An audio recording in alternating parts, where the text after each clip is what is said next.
C'est dans ce village Kiburi, chefferie de Bukumu à une dizaine de kilomètres au nord de la ville de Goma, où le site de 8 hectares est réaménagé.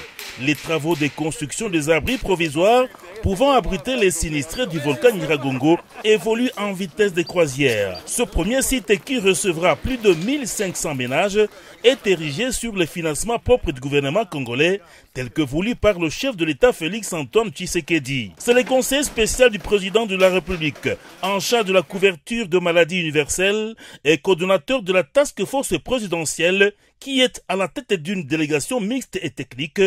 Il ne ferme pas l'œil pour faire le suivi de la mise en application des mesures du chef de l'État, mesures relatives à la prise en charge de sinistrés de l'éruption volcanique. Dr Kamba a reçu les explications claires de la génie militaire, des policiers et militaires en chantier, se transforment en menuisiers et charpentiers.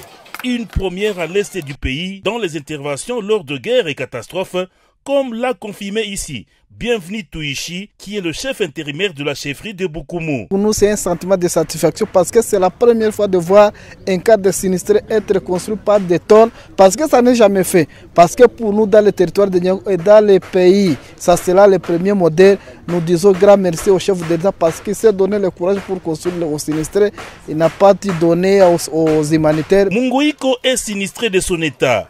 Nous l'avons retrouvé sur le site, en train d'observer l'évolution des travaux. Vraiment c'est beau parce que c'est la première fois qu'on le voit. Et puis vraiment ce qui est là c'est seulement demander l'aide au gouvernement de nous aider puisque nos chats, nos maisons ont été calcinés par le volcan.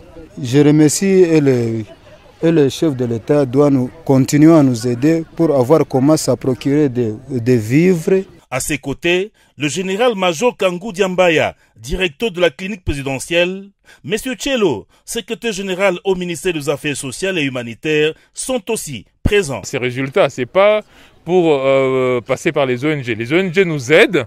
Mais pour l'instant, sur ce site, ce ne sont pas les ONG. Les premiers 1000 seront déjà prêtés et puis il y aura jusqu'au 20 juillet un total de 2000 ménages. Alors il faut multiplier ça par 5 ou 6 pour savoir le nombre de personnes qu'on peut déjà loger grâce donc au génie militaire, grâce à l'aide internationale et surtout grâce à l'implication du chef de l'État lui-même. Les deux sites prévus vont répondre aux urgences humanitaires, citons les logements. Les sinistrés passent la nuit dans les salles de classe, d'autres encore en famille.